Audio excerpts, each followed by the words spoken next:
South India shopping mall kilo sale అభిమానుల కోరికపై శ్రావణంలో కూడా ఆషాఢం ధరలకి. నమస్కారం, వెల్కమ్ టు ఐ డ్రీమ్. ధర్మ మార్గం విత్ విజిత కార్యక్రమానికి స్వాగతం.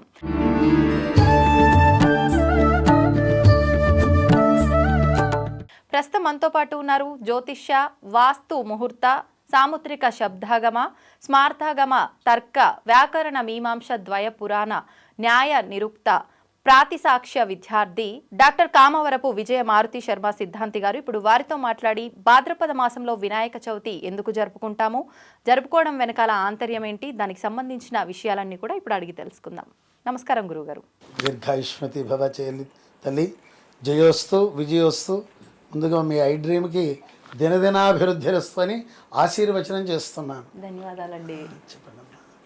మనకి కొన్ని అంటే 12 మాసాలు ఉన్నప్పటికీ కొన్ని మాత్రం ప్రత్యేకమైన మాసాలు. ఖచ్చితంగా ఈ మాసాలు దేవతారాధనకే పరిమితం అని చెప్పి ప్రత్యేకించి ఆరాధిస్తూ ఉంటాం. అందులో విశేషంగా తీసుకుంటే భాద్రపద మాసం. అసలు ఏంటి భాద్రపద మాసంకి అంత విశిష్టత ఎందుకు వచ్చింది, ఆ విశిష్టత గురించి వివరించండి. ఇంకొకటి, ఈ భాద్రపద మాసం వచ్చింది అనగానే చిన్నపిల్లల నుంచి పెద్దవాళ్ళ వరకు కూడా మంచి సందడి వాతావరణం ఉంటుంది. నవరాత్రులు 9 రోజుల పాటు మీకు అర్థమైపోయే ఉంటుంది. ఆ గణపయ్య పూజలు ఎందుకు ఈ భాద్రపద మాసంలోనే ఆచరిస్తాం, దాని గురించి వివరించండి. తప్పనిసరిగా తల్లి. అలాగే నేను కార్యక్రమం ప్రారంభించే ముందుగా మీ ఐ డ్రీమ్ ప్రేక్షకులందరికీ, మీ స్టాఫ్ అందరికీ కూడా ఆశీర్వచనాలు తెలియచేస్తూ, అలాగే నాకు ఇష్టమైనటువంటి తెలుగు పద్యంతో ప్రారంభిస్తున్నాను. ఓం శ్రీ మహాగణాధిపతయే నమః, ఐం మహాసరస్వత్యై నమః, శ్రీ సదాశివాది సప్తగురుభ్యో నమః, అస్మత్ మాతాపితృభ్యో నమః, అస్మత్ గురు పరంపరాయ నమః. తుండమునే గదంతమును తొరపు బజయు వమహస్తము మెండుగ మ్రోయు గజ్జలను మెల్లని చూపులు మందహాసమున్ కొండగ గుజ్జు రూపమున కోరిన విద్యలకెల్ల వజ్జయి ఉండెడి పార్వతీతనయా ఓయ్ గణాధిప నీకు మృఖ్యధ శ్రీ మహాగణాధిపతియే నమః. భాద్రపద మాసం విశిష్టత మీరే ముందు చెప్పారు. పిల్లలు హడావుడి చేస్తూ ఉంటారు, పిల్లల దగ్గర నుంచి పెద్దల దాకా కూడా. మొత్తం భాద్రపద మాసంలో 3 రకాల విశేష కార్యక్రమాలు ఉన్నాయమ్మా. మొట్టమొదటిది వినాయక నవరాత్ర మహోత్సవములు, రెండవది అనంత పద్మనాభి వ్రతం, మూడవది అంటే బహుళపక్షంలోకి వచ్చేటప్పటికీ ఈ పితృదేవత అర్చన, దాన్నే మహాలయ పక్షాలు అంటారు. ఈ 3 కూడా ప్రధానంగా ఉన్నటువంటివి. ఇకపోతే మీరు అడిగినటువంటి ప్రశ్నలో గణపతి నవరాత్రులు ఏ విధంగా చేయాలి అని అన్నారు, దాని మీద క్లుప్తంగా వివరిస్తున్నాను. సహజంగా మొదటి నుంచి కూడా చాలామందికి తెలుసున్న విషయం ఏమిటంటే, వినాయక చవితి రగాయతు 9 రోజుల పాటు చేస్తూ ఉంటారు. ఇది సర్వసాధారణంగా ప్రజల్లో వెళ్ళిపోయినటువంటిది. అది ఎందుకు వెళ్ళిందో, ఎలా వెళ్ళిందో నాలాంటి వాడు చెప్పలేడు కానీ కాకపోతే అది తప్పనే చెప్తాను. కారణం ఏమిటంటే, మనకి ముద్గల పురాణము అనేటువంటి పురాణం ఉంది. అలాగే గణపతికి సంబంధించిన అనేక తాంత్రిక గ్రంథాలు ఉన్నాయి. వాటి ఆధారంగా చూసుకుంటే ఎప్పుడు చెయ్యాలి అన్నది మీ నోటి గుండానే చెప్పిస్తాను. ఇప్పుడు వసంత ఋతువులో వసంత నవరాత్రులు మనం ప్రారంభిస్తాం. ఎప్పటి నుంచి ప్రారంభిస్తామండి? పాడ్యం రకాయతు. పాడ్యం నుంచి దశమి దాకా 9 రాత్రులు పూర్తి చేసుకుని 10వ రోజున మనం ఉద్వాసం చెప్పేస్తాం. అలాగే ప్రతి నవరాత్రులు కూడా ఆశ్వీజ మాసంలో ప్రారంభమయ్యేటువంటి శరదృతువులో వచ్చేటువంటిది శరన్నవరాత్రులు అంటారు. అవి కూడా పాడ్యమి దగ్గర నుంచే ప్రారంభమవుతాయి, దశమితో పూర్తవుతాయి. అలాగే గుప్త నవరాత్రులను చేస్తుంటాం. అవి కూడా పాడ్యమితోనే ప్రారంభమవుతాయి, దశమితో పూర్తవుతాయి. మరి వినాయక చవితి వచ్చేటప్పటికి సవితి రోజున చేయటం ఏమిటి అంటే ఇలా అనుకోవచ్చేమో కదా, అవన్నీ అమ్మవారికి సంబంధించిన విశేషాలు, ఇది స్వామివారికి సంబంధించింది, ఇలా జరగాలేమో. చక్కటి ప్రశ్న వేశారు. అమ్మవారికే కాదండి, అయ్యవారికి కూడా ఉన్నాయి. ఇప్పుడు భద్రాచలంలో వసంత నవరాత్రులు వాళ్ళు చేస్తారు.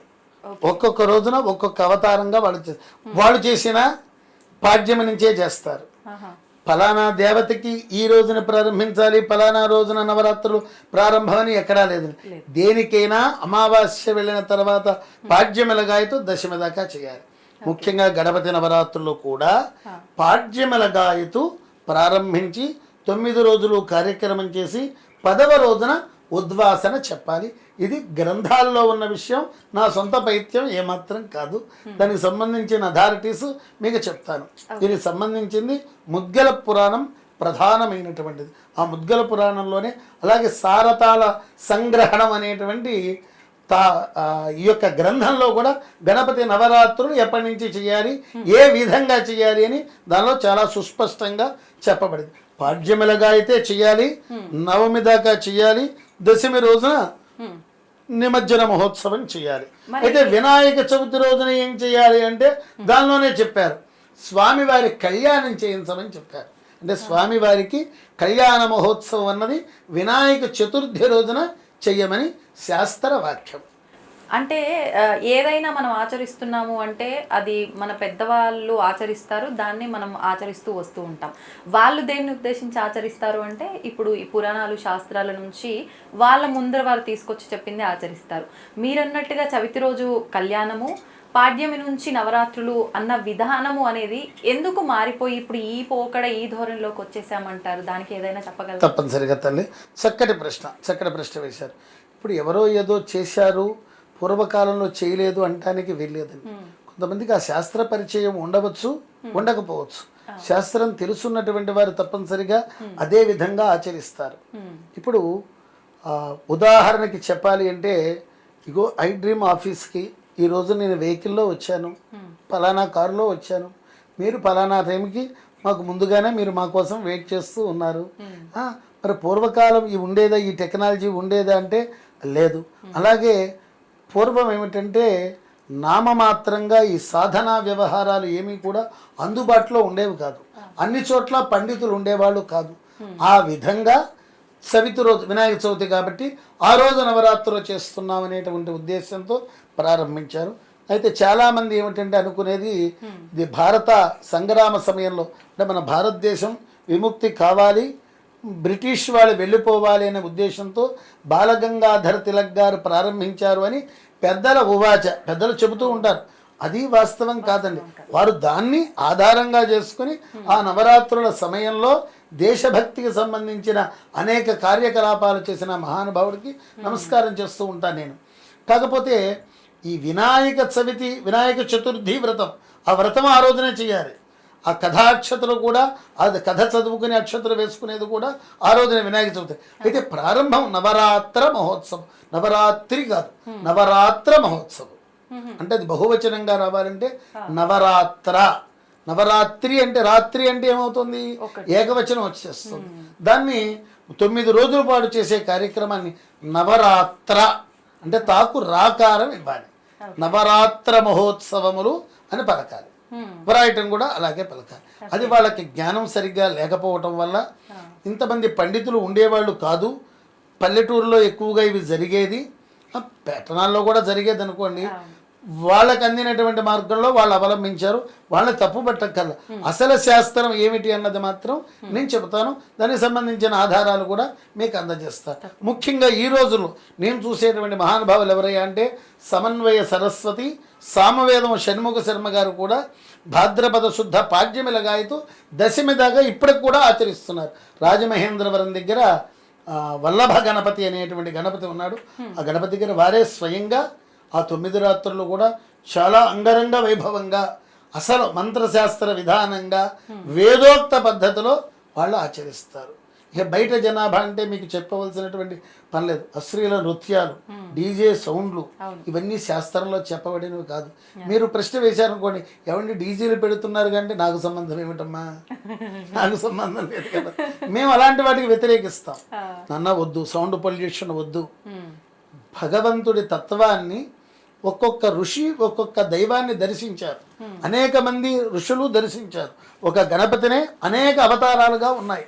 ముఖ్యంగా షోడశ గణపతులు, అలాగే ద్వాత్రింశ గణపతులు అంటే 32 గణపతులు, అలాగే కాశీపట్టణంలో 56 గణపతులు ఉన్నాయి.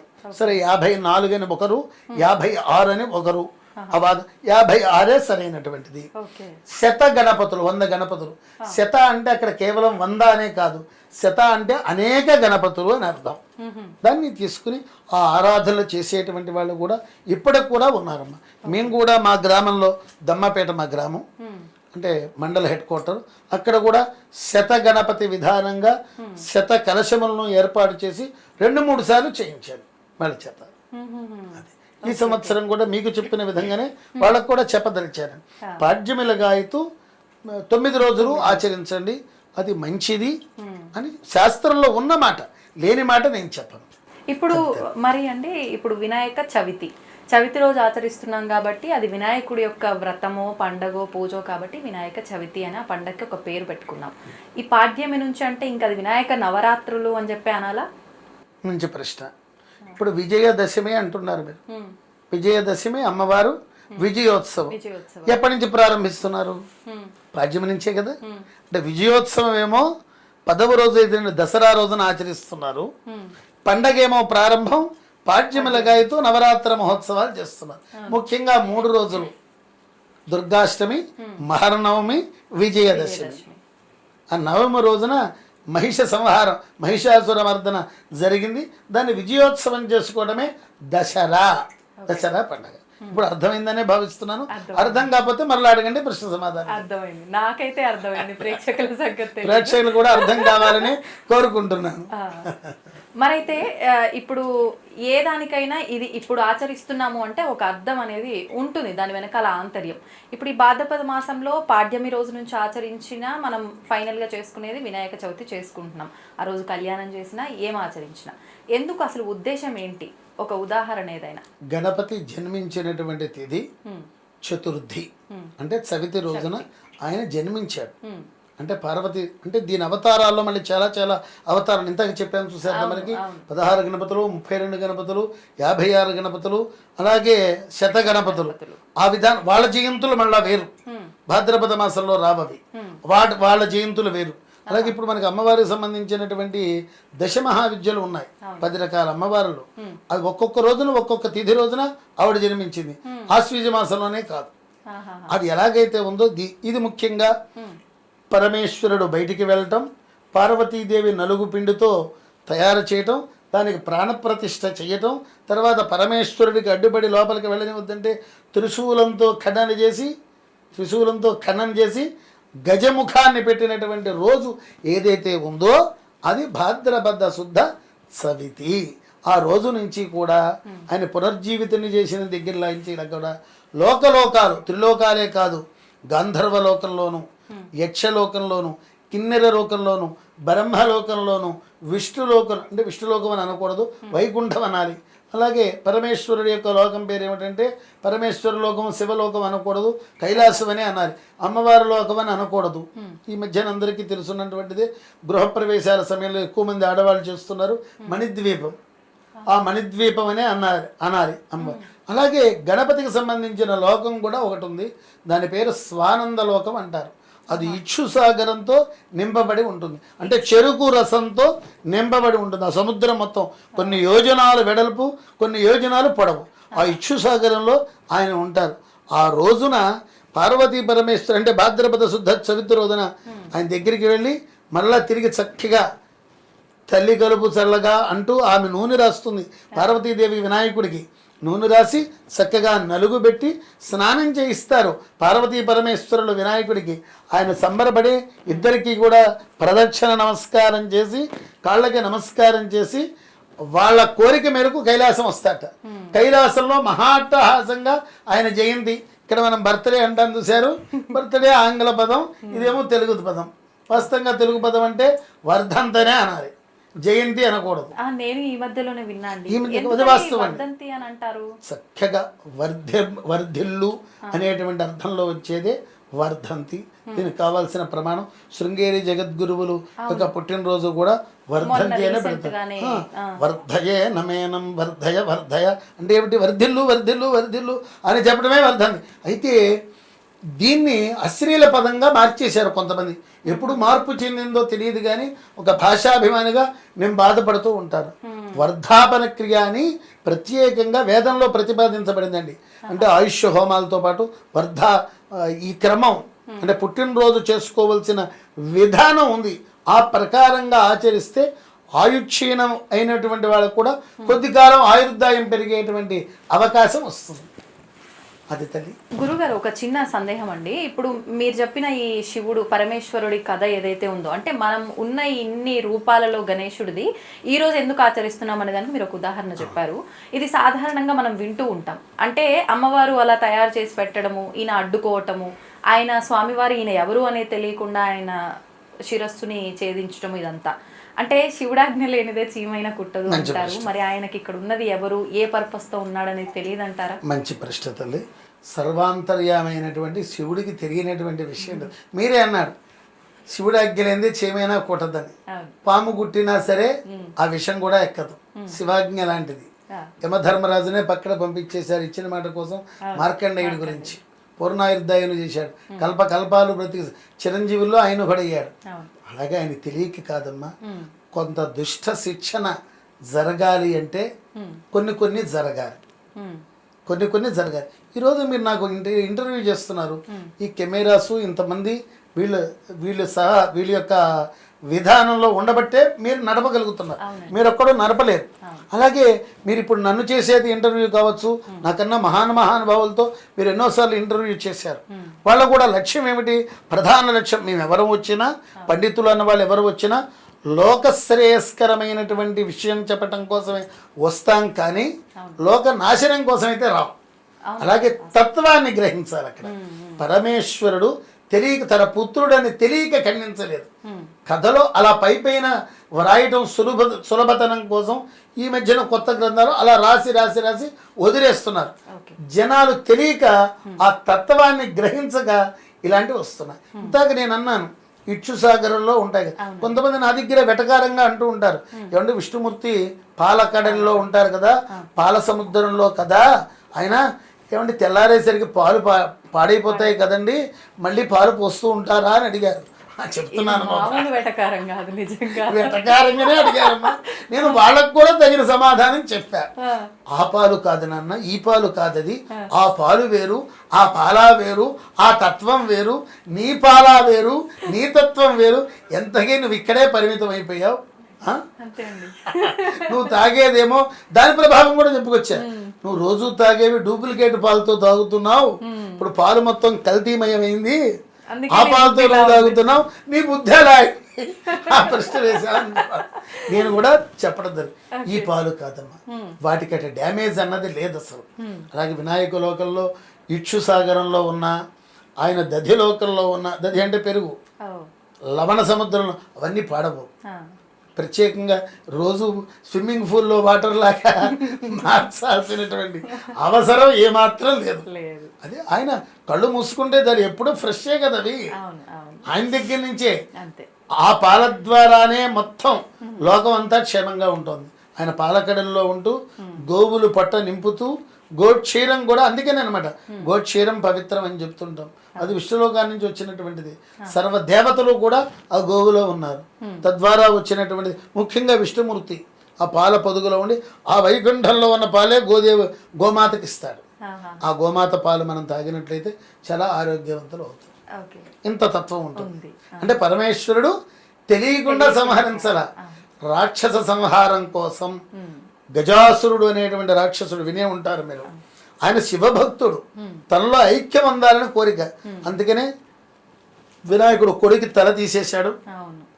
తీసుకొచ్చి గజాసురుడి యొక్క ముఖాన్ని ఆయనకి అతికించి ప్రాణప్రతిష్ఠ చేశాడు. ఆ తోలు తీసి కట్టుకున్నాడు.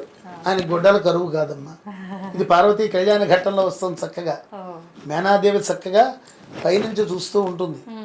నాలుడేనా అని ప్రశ్న మీద ప్రశ్నలు వేస్తుంది నారద మహర్షిది. ఫస్ట్ బ్రహ్మగారు వస్తున్నారు. ఆహా ఏమి తేజస్సు, నాలుడే కదా నారదా అంటుంది. కాదమ్మా ఇందే ఉంది, మీ అల్లుడు ఇంకా గొప్పవాడు అంటది.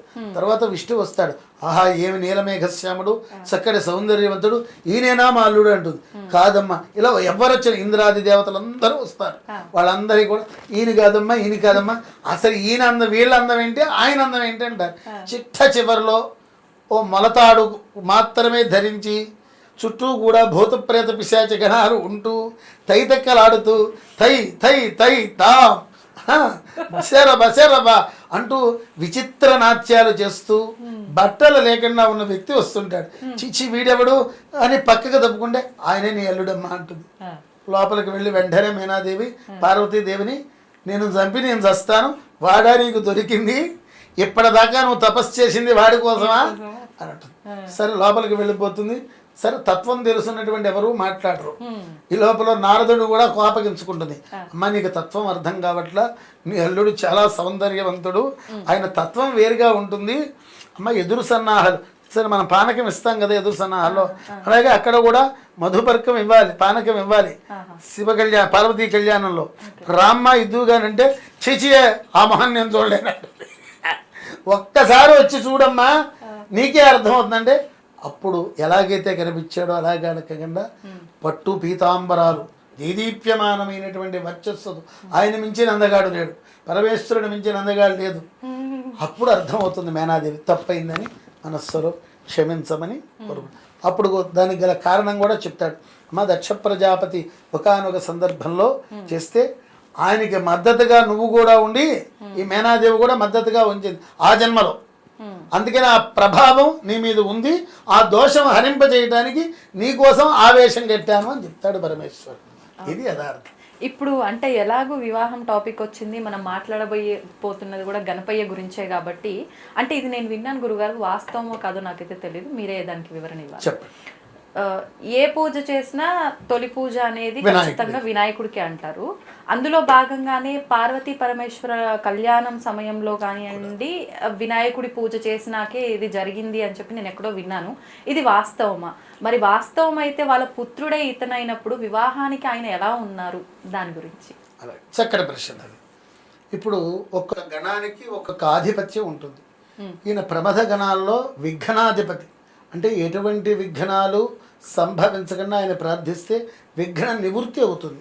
విఘ్నాలు రావాలన్నా కూడా వినాయకుడి వల్లే వినాయకుడు వస్తాయి. అంటే వచ్చేది ఆయన వల్లే, తొలగించేది కూడా ఆయన వల్లే. ఆయన అనుచరులేగా వచ్చేది, విఘ్నాన్ని కలిగించేది ఆయన అనుచరులే వస్తారు, విఘ్నాన్ని కలిగిస్తారు. ఈయన ప్రార్థన చేస్తే విఘ్న నివృత్తి జరుగుతుంది, వాళ్ళు వెళ్ళిపోతారు, అభయం ఇస్తాడు. అయితే మీరు అడిగినటువంటి ప్రశ్నలో మరి పార్వతీ పరమేశ్వర కళ్యాణంలో కూడా ముందుగా మనం ఆయన ఉన్నప్పుడే ఇది జరిగిందమ్మా. శివ కళ్యాణంలో కూడా గణపతి యొక్క ప్రార్థనతోనే, అంటే గణపతి అన్నది పరబ్రహ్మ స్వరూపం, వీళ్ళ పుత్రుడిగా మాత్రమే కాకుండా ఇది గణపతి ఉపాసనా క్రమంలో చెప్పబడినటువంటి విధానాలు చాలా ఉన్నాయి. ముందు ఉన్నాడు పరబ్రహ్మ స్వరూపంగా, ఆయన ఓంకార రూపంలో ప్రజ్వరిల్లాడు, ఆయన ఆరాధన చేసిన వాళ్ళు ఉన్నారు. శివపుత్రుడుగా జన్మించినటువంటిది అనేక సందర్భాల్లో జరిగింది. ఆయన స్వయం ప్రకటితంగా ప్రకటించిన అవతారాలు వేరు. ఎప్పుడు పుట్టినా సరే పార్వతీ పరమేశ్వరుల పుత్రుడుగానే పుడతా అని చెప్పాడు ఆయన. అందుకని ఆయన రూపాలు ఉన్నా. అయితే ఈ త్రిపురాసుర సంహార వధ కథ ఇప్పుడు మీకు గుర్తు చేయాలి. త్రిపురములు అంటే 3 పురాలు, వాళ్ళు త్రిపురాసురులు, అసురులు, రాక్షసులు.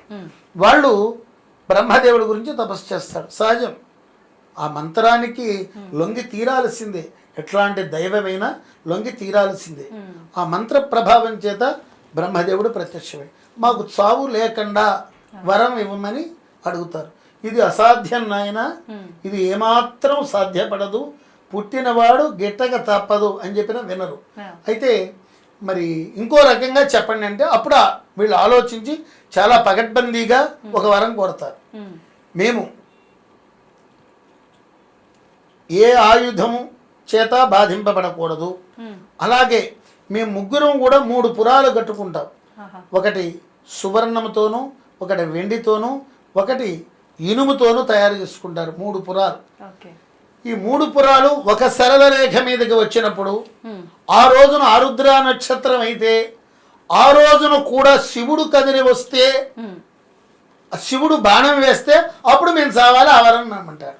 ఎందుకంటే శివుడు అసాధ్యం ఆరుద్ర నక్షత్రం రావాలి, 3 వాళ్ళ చేతిలో పని కదా. ఒకడు ఇక్కడ ఉంటాడు, ఒకడు అక్కడ ఉంటాడు, ఒకడు ఇంకో చోట ఉంటాడు. 3 ఒక సరళరేఖ మీద రావడం అంటే అసాధ్యం. వాళ్ళ ఆలోచనలు అలా ఉంటాయి. దానికి తగ్గట్టుగానే మహావిష్ణు రచన కూడా ఉంటుంది. వాళ్ళకి అన్ని తెలివితేటలు ఉన్నప్పుడు భగవంతుడికి ఎన్ని తెలివితేటలు ఉండాలి. సరే, కొంతకాలం అలా సాగనిస్తారు.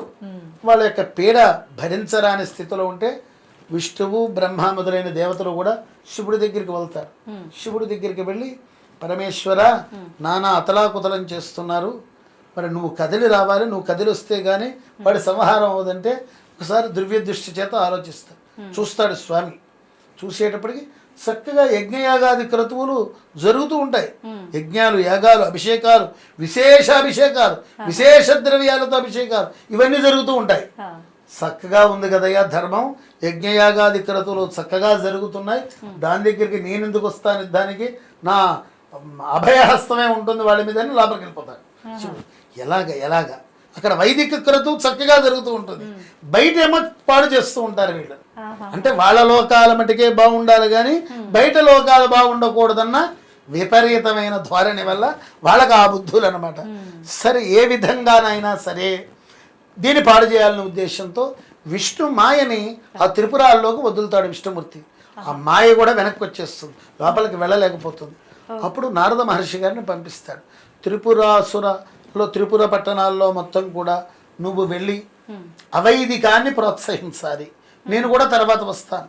అవైదికాన్ని అవైదికం అంటే వేదం చెప్పిన మార్గం కాకుండా వేరే మార్గం అనమాట.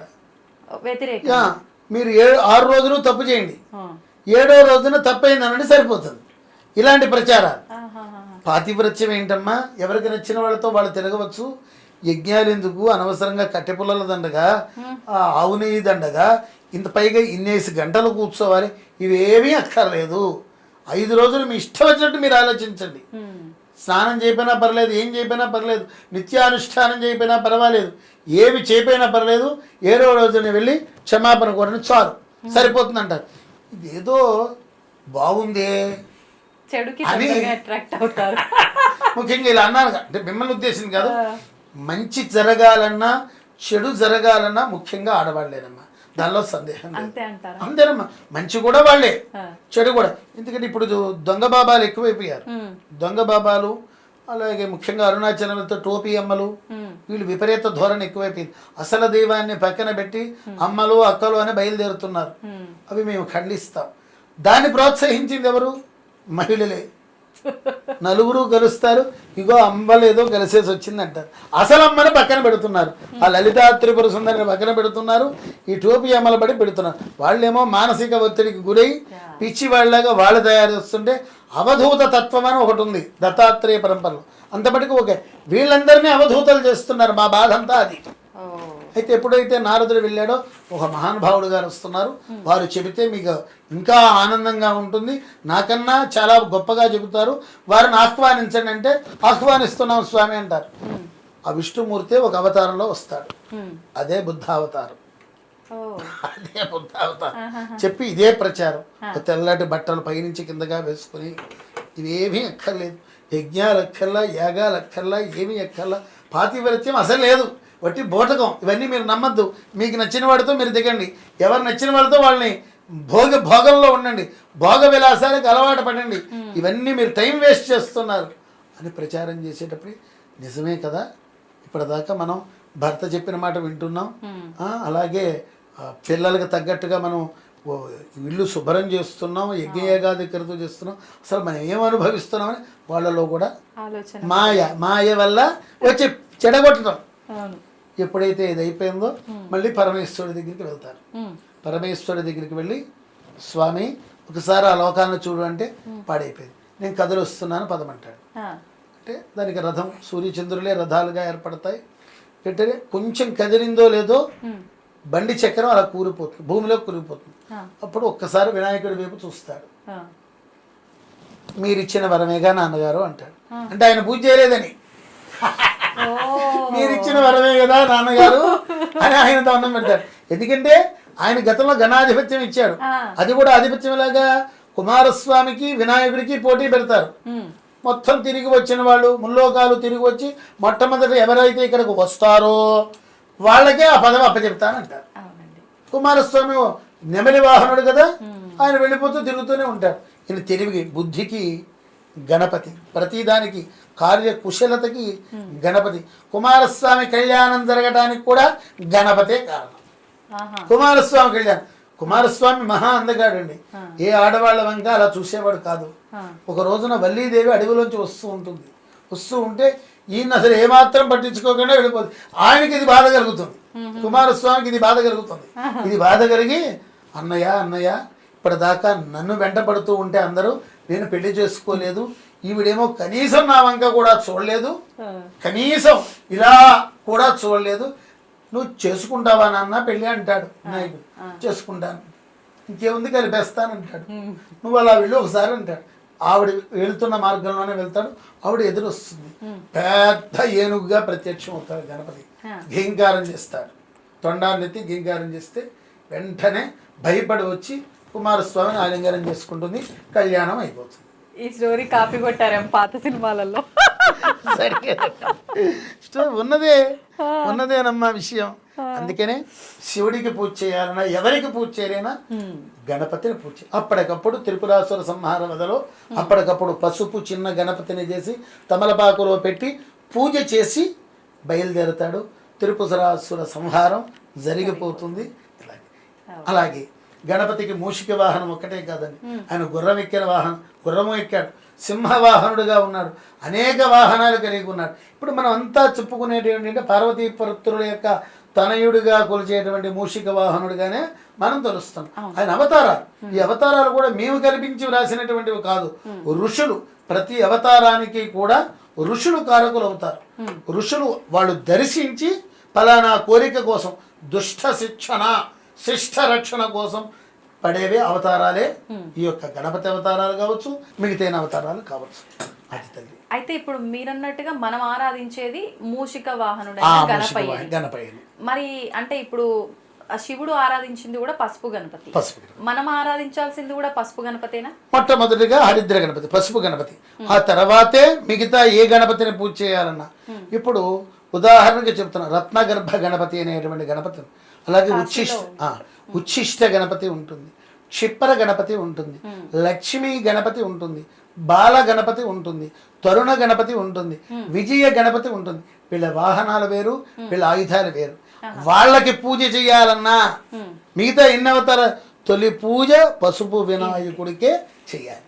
ఓకే, మరి ఇప్పుడు ఈ మూషిక గణపతిని ఆరాధించాలన్నారు, కానీ ఈ మధ్య కాలంలో మనం చూస్తున్నాం రకరకాల విగ్రహాలు, అక్కడ రకరకాల దానిపైన కూర్చున్నట్టు, స్వామివారు అమ్మవారి ఒళ్ళో కూర్చున్నట్టు కానివ్వండి, ఏదేదో రకంగా విగ్రహాలు మనం చూస్తాం. అమ్మవారు అయ్యవారి ఒళ్ళో కూర్చున్నమాట వాస్తవమే, దాన్ని తప్పు పట్టాల్సిన పని లేదు. ముందుగా తప్పు పట్టాల్సిన మంది ఏమిటయ్యా అంటే, అసలు శాస్త్రంలో ఏం చెప్పారు, ఆ క్రియాకలాపం ఏమిటి, మనం పాలవేళ్ళు ఎందుకు కట్టాలి, ఇవన్నీ కూడా పోయి ఏమంటే డీజేలకి ప్రాధాన్యత ఇస్తూ ఆ ప్లాస్టర్ ఆఫ్ ప్యారిస్ విగ్రహాలు పెడుతూ నీటినే కాదు వాతావరణాన్ని కలుషితం చేస్తున్నారు. మట్టి వినాయకుడిని పెట్టమన్నారమ్మా. ఎందుకంటే భాద్రపద మాసం అంటే ఇప్పుడు ఆగస్టు నెలలో వర్షాలు బాగా పడతాయి. పడినప్పుడు ఎక్కడి నుంచో మట్టి కట్టుకొస్తూ ఉంటుంది, ఒండ్రు మట్టి అంటారు. చాలా అది పొలాలకి చాలా మంచిదమ్మా. ఒండ్రు మట్టి పొలాలకి వేస్తే చాలా మంచిది. దాన్ని సేకరించుకుని వచ్చి ముందు రోజున గణపతిని తయారు చేసి తర్వాత నీ ఓపికని బట్టి 1 రోజు చేస్తావో, 3 రోజులు చేస్తావో, 5 రోజులు చేస్తావో, వాస్తవంగా 9 రాత్రులు చేయాలి. అందుకని నవరాత్రులు. ఆ 9 రాత్రులు జరిగిన తర్వాత 10వ రోజున ఎక్కడ కలవమంటారు, మళ్ళీ నీళ్ళల్లోనే కలవమంటారు. మళ్ళీ ఆ వాటర్ ప్రవాహం వల్ల ఇవి పంట కాలువలకి వెళ్తుంది. ఆ పంట కాలువకి వెళ్ళినప్పుడు కేవలం ఒక గణపతే కాదు, ఇందాక మనం చెప్పాను చూస్తే, నేను మీతో చెప్పాను, మాచీపత్రం సమర్పయామి, బిల్వపత్రం సమర్పయామి. ఒక్కొక్క పత్రి వల్ల ఒక్కొక్క ఉపయోగం ఉంది. ఈ పత్రులన్నీ ఉండటం వల్ల ఆ రోజుల్లో ఎరువులతో పని ఉండేది కాదు. ఇప్పుడు చూడండి రసాయనిక ఎరువులు వాడుతున్నారు.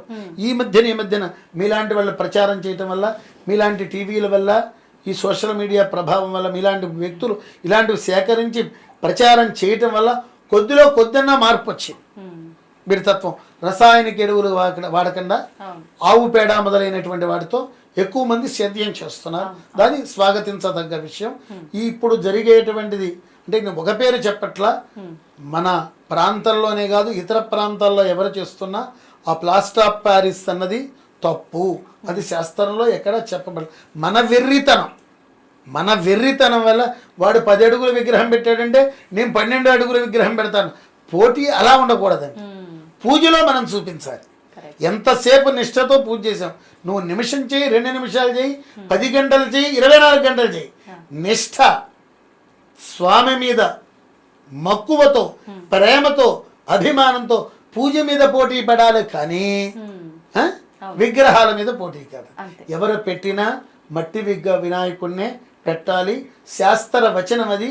ఇవన్నీ చెప్పబడి కనీసం మన బంగారపు దాంతో కూడా మనం పూజించాం. మన దగ్గర ఎంత బంగారం ఉన్నా, ఎంత వెండి ఉన్నా, వెండి విగ్రహాన్ని తీసుకొచ్చి పూజ చేయం. అవునండి. మట్టి, ఏ పురాణమైనా చూడండి, మట్టితో మృణ్మయం, మట్టితోనే చేయమన్నారు. మరి ఈ మధ్యన వెర్రికాలం వచ్చింది.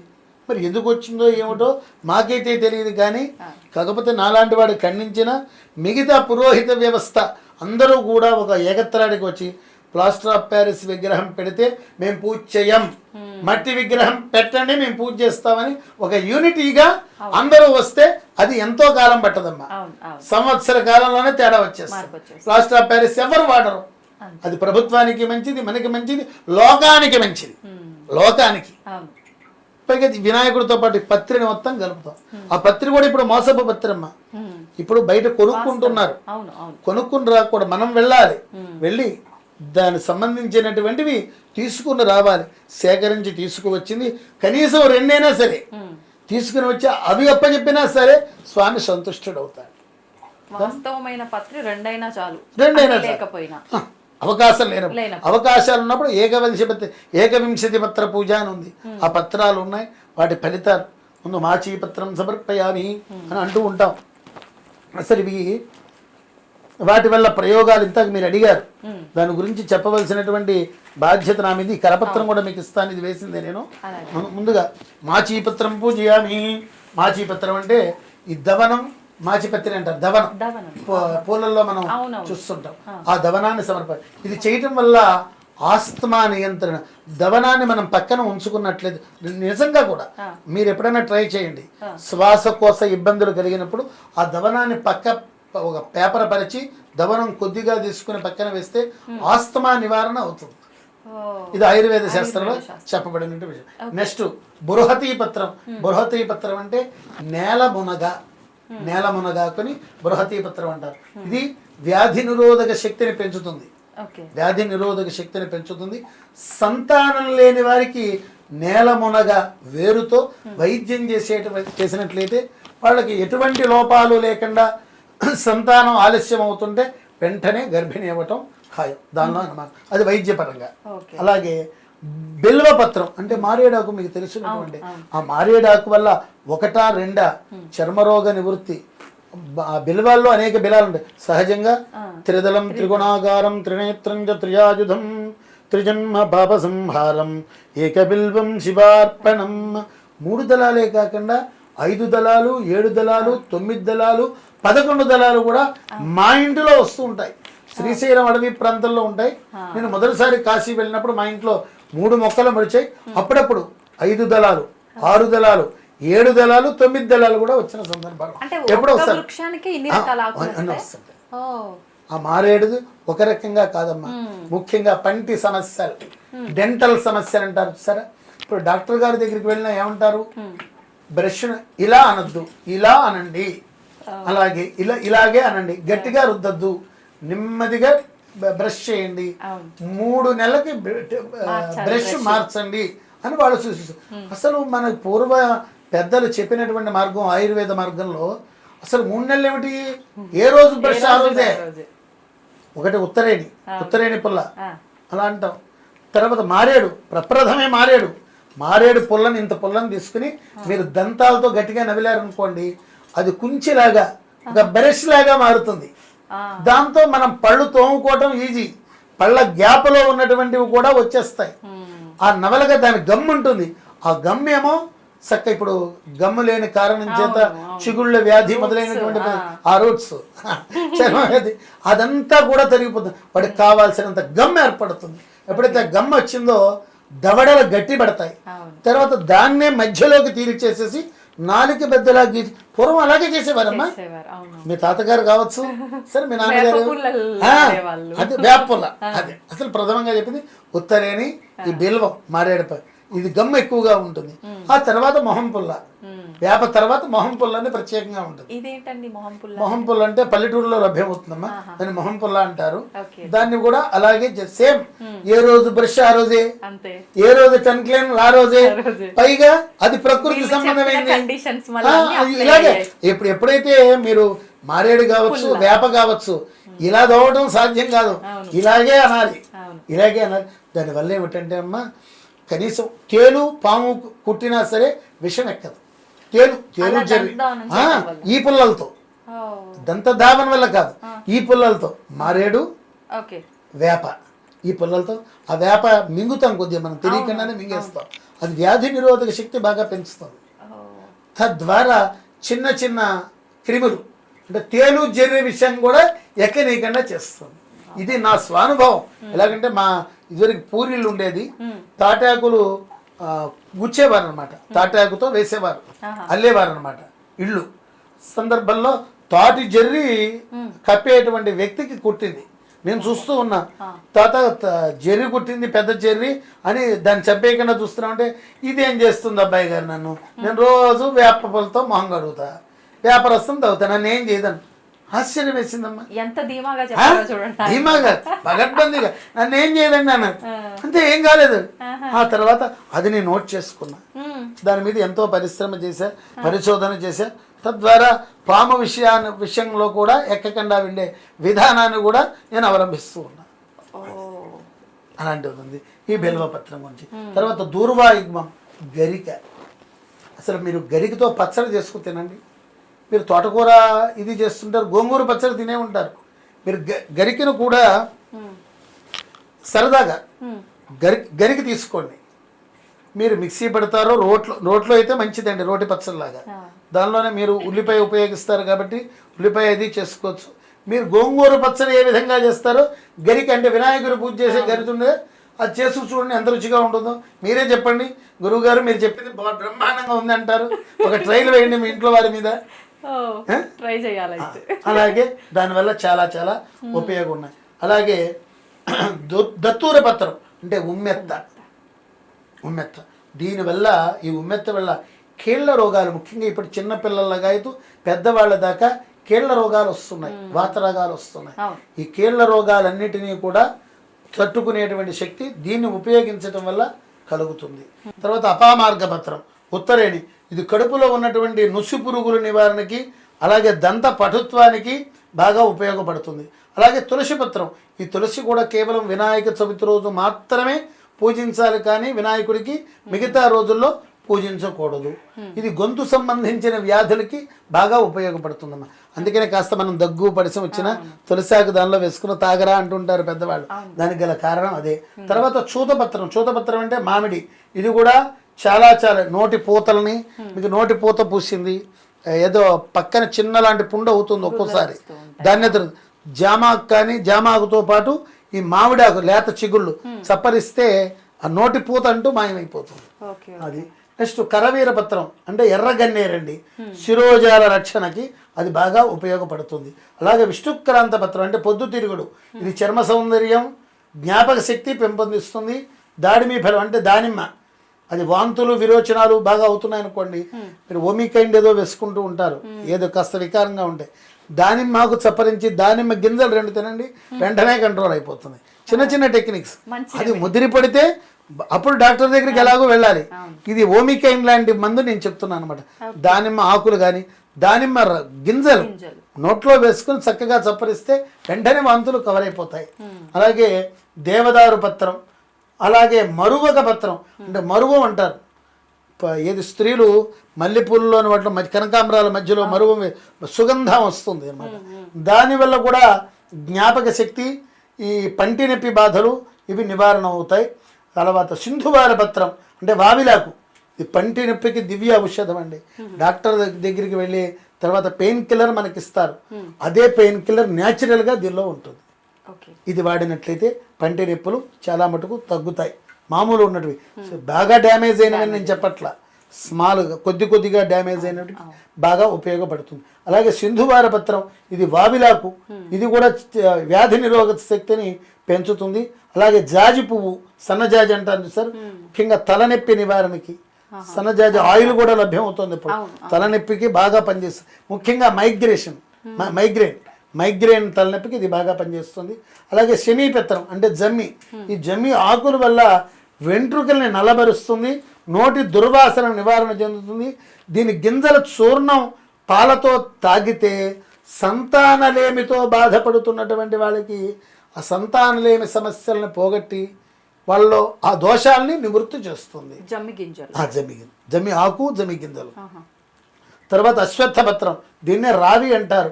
కంటి సంబంధించిన వ్యాధులన్నిటినీ కూడా కాకుండా 94 రకాల ఆ వ్యాధులని నివారణ చేస్తుంది. అలాగే అర్జున పత్రం, తెల్ల మద్ది అంటారు. ఈ తెల్ల మద్ది గుండె ఈ మధ్యన పిల్లలకి బాగా వస్తుంది. 40-45 వాళ్ళకే, చిన్న పిల్లలకే హార్ట్ అటాక్లు ఎక్కువ వస్తున్నాయండి. మరి ఏ ప్రభావం ఏమిటో వాళ్ళు ముఖ్యంగా ఈ అర్జున పత్రం తెల్ల మద్దిని ఉపయోగించినట్లయితే గుండె చాలా దృఢంగా ఉంటుంది. కొంతమంది గుండె కొట్టుకుంటుంది, స్పీడ్గా కొట్టుకుంటుంది, వాళ్ళకి అవన్నీ కూడా నివారణ అవుతాయి. చివరిలో అర్కపత్రం అంటే జిల్లేడు, ఇది కూడా 64 వ్యాధులకి నివారణ కావిస్తుంది. ఈ పత్రాలు తప్ప మిగతా ఏ రొట్ట వేయకూడదు. ఇలా రొట్ట అంటున్నారని అన్నిదా భావించవద్దు, మిగతావన్నీ మా దృష్టిలో రొట్టే. ఈ 21 పత్రాలతో పూజ చేస్తే మీరు 3 రోజులు చేయండి, 5 రోజులు చేయండి, 9 రాత్రులు మాత్రం చెప్పబడింది. నవరాత్ర దీక్ష 9 రాత్రులు చేసి దాన్ని నీళ్ళల్లో కలపండి. మట్టి విగ్రహాన్నే పూజించండి. సర్వే జనాః సుఖినో భవంతు, లోకాః సమస్తాః సుఖినో భవంతు. కాలే వర్షతు పర్జన్యాః, పృథివీ సస్యశాలిని, దేశోऽयं క్షోభరహితో, బ్రాహ్మణాः సంతు నిర్భయాः, అపుత్రాः పుత్రిణः సంతు పౌత్రిణः, అధనాः శతనాः సంతు జీవంతు శరదాం శతం. మంగళం కౌసలేంద్రాయ మహనీయ గుణాత్మనే, చక్రవర్తి తనూజాయ సార్వభౌమాయ మంగళం. వేద వేదాంత వేద్యాయ మేఘశ్యామలమూర్తయే, పుంసాం మోహన రూపాయ పుణ్యశ్లోకాయ మంగళం. సర్వే జనాః సుఖినో భవంతు, లోకాః సమస్తాః సుఖినో భవంతు. శుభం భూయాత్.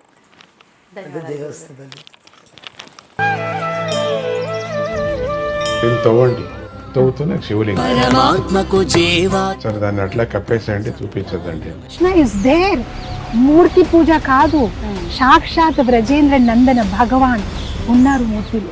ఏమీ ఆశించకుండా ఆరాధించే వాళ్ళు కూడా ఉన్నారా ప్రభుజీ? నిజమైన భక్తి అంటే మనకు తెలియదు కాబట్టి